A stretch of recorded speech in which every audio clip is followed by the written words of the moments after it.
Ini di mana porang kami tidak melakukan pembersihan lahan seperti tempat-tempat lain. Mohon maaf, kami tidak menggunakan pembersihan lahan. Di sini lahannya masih berantakan. Maksudnya yang berantakan lah, rumputnya banyak sekali di sini, tetapi porang nyaman.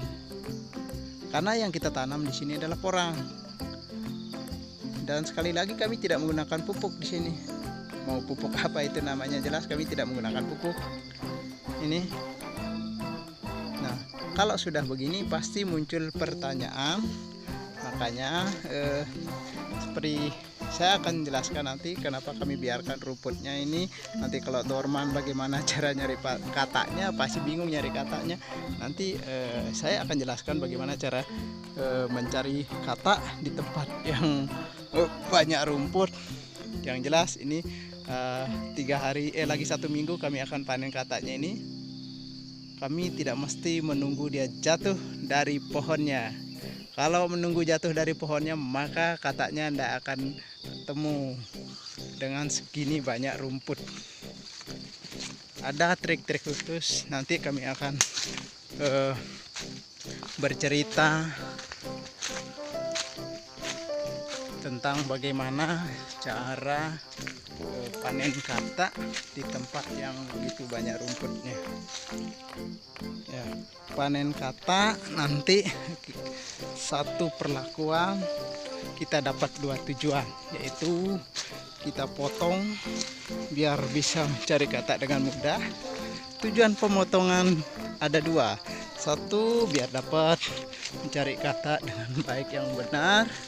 Kedua, si umbi akan bisa tumbuh maksimal karena dia tidak berebutan.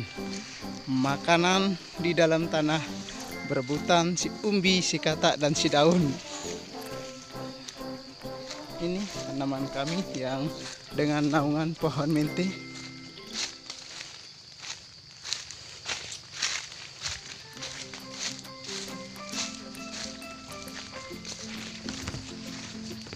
Oke, saya coba akan jelaskan berbagai pengalaman. Selamat menikmati. Sebagai pengurus gabungan kelompok tani yang bergerak di budidaya porang, kami mengarahkan ke beberapa kelompok karena kami juga selaku pengurus atau ketua Gapoktam, kami bergerak budidaya porang. Kami arahkan ke kelompok-kelompok ini budidaya porang tanpa kami dibekali dengan ilmu pendidikan yang khusus sekolah porang, tidak, tetapi kami memberikan sebuah cara bagaimana budidaya sesuai dengan pengalaman yang pernah kami lakukan di tahun-tahun sebelumnya. Di sini di kelompok kami atau di tempat kami di desa kami mencoba budidaya porang dari beberapa tahun yang lalu. Pertama dari naungan pohon jati, dari naungan pohon mangga, dari naungan pohon mente, dan kami juga membudidaya porang tanpa naungan. Semua akan saya tampilkan dalam video berikut ini, karena yang sesuai dengan tema juga dari Bapak Ibu dan teman-teman di grup Perkumpulan Petani Porang Nusantara menghimbau dan meminta saya sebagai berbagi pengalaman, begitu maksudnya berbagi pengalaman tentang bagaimana budidaya porang di masing-masing daerah. Tentunya ada perbedaan cara, tentunya ada perbedaan perlakuan. Yang jelas tujuannya adalah bagaimana sih memaksimalkan umbi porang dan buah kata yang bagus. Nah, di sini seperti di belakang ini luas tempat kami nanam di tempat saya ini ada 1 hektar lebih. Ini dengan naungan pohon mente. Nah, satu kelompok memiliki anggota puluhan anggota di kelompok yang saya pegang, yaitu ada 39 anggota yang rata-rata sudah menanam porang dengan naungan mente, dan juga ada beberapa yang naungan bervariasi. Kembali lagi, sebenarnya si porang ini menurut kami, mohon maaf, ini menurut kami karena ini yang pernah kami lakukan. Tanaman porang, di mana porang itu sebenarnya dia tidak memiliki atau menginginkan sebuah naungan yang khusus. Artinya maksud kami, dia tidak harus di bawah naungan kayu A, kayu B atau jenis apapun. Yang jelas porang ini sangatlah mudah, karena si porang ini sesungguhnya dia hanya membutuhkan intensitas cahaya. Satu, dia membutuhkan tanah yang subur, gembur, humus, atau tanah yang merah, tanah liat. Ada juga tanah berbatu, tanah berkapur, semua sudah kami coba. Ya, semuanya bisa tumbuh dengan nyaman dan memiliki umbi yang cukup lumayan bagus. Nah, setelah kami amati di tempat ini selama beberapa tahun yang lalu, ternyata ada banyak orang atau banyak rekan-rekan di tetangga sebelah di desa kami mengatakan bahwa porang itu sesungguhnya dia harus bisa tumbuh di suatu tempat atau di ketinggian maksimalnya sampai dengan 500, ada yang bilang sampai 600 mdpl dari permukaan laut. Akan tetapi kami di petani tidak paham tentang itu, tidak paham tentang MDPL-nya, kami tidak paham. Hanya yang kami pahami adalah bagaimana si porang ini sesungguhnya yang jadi tolak ukur kami sebagai petani yang tidak didasari oleh ilmu pendidikan atau sekolah porang khusus. Yang jadi tolak ukur kami adalah di mana si porang ini sesungguhnya tanaman liar. Jadi kenapa kami bilang sangatlah mudah budidaya porang tanpa harus menanya ke ahli-ahli porang atau yang master porang. Sesungguhnya master porang itu adalah hutan, bukan siapa-siapa. Karena real dan faktanya lah sesungguhnya porang ini tanaman di hutan. Jadi itu yang kami coba. Sesungguhnya si porang ini tanpa diperlakukan secara khusus, dia tetap bisa memiliki umbi yang bagus, dia bisa menghasilkan katak yang bagus, itu di hutan. Itu yang pertama.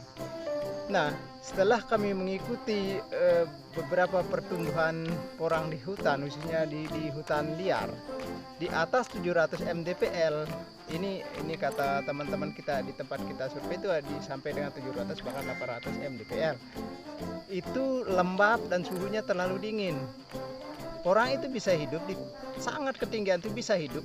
Cuma satu, umbinya tidak terlalu maksimal.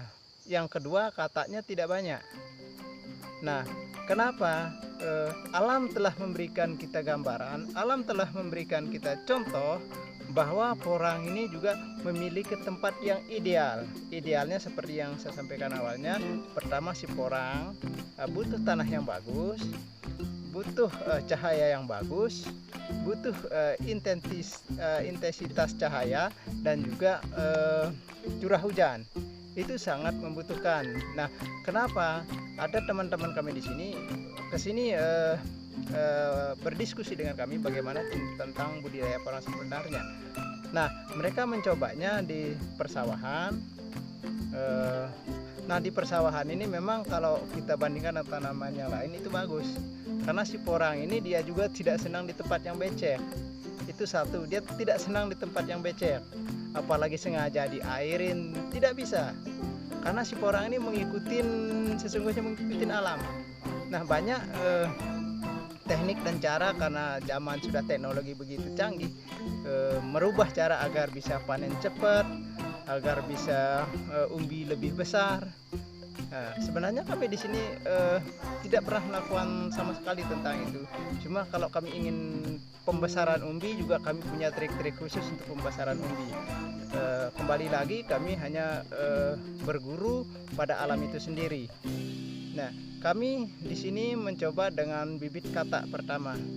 Yang jelas masa panennya sampai 3 tahun dengan katak. Nah, di tahun pertama kami nanam kata di tahun kedua,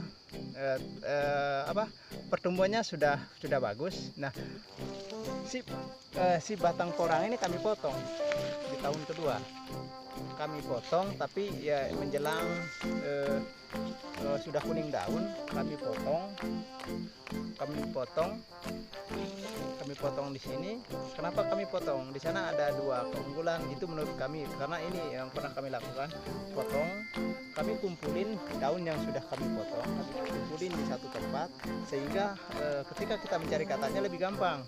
Nah, yang kedua, setelah kita motong ini, maka sari atau apa namanya itu yang dibutuhkan oleh umbi, yang jelas yang dicari itu dari tanah, maka dia terfokus pada umbi. Ini di tahun kedua itu yang terfokus ke umbi, sehingga tidak akan terbagi lagi makanannya yang diserap dari tanah, tidak lagi ke daun dan tidak lagi ke kata. Nah, di tahun ketiga baru dia kelihatan bahwa maksimalnya umbi yang besar itu adalah sebenarnya di perlakuan. Dan kami rata-rata melakukan itu umbinya sampai di atas 3 kilo per umbi dengan benih kata. Nah, tetapi kalau kami ingin mendapatkan hasil yang lebih besar atau yang lebih maksimal lagi, kami bisa menggunakan umbi kecil untuk bibitnya. Jadi kami di sini sudah mencoba dari bibit kata, bibit umbi, dan juga cabutan. Mungkin itu yang bisa saya sampaikan. Suatu saat kita pasti bertemu kembali. Kurang lebihnya sekali lagi kami mohon maaf, karena ini bukan saya mengajari, bukan saya menggurui, tetapi saya hanya sebagai rekan pencinta porang Nusantara, sebagai penyambung rasa ingin berdekatan dan para petani porang, penggiat porang, bahkan apa porang itu namanya.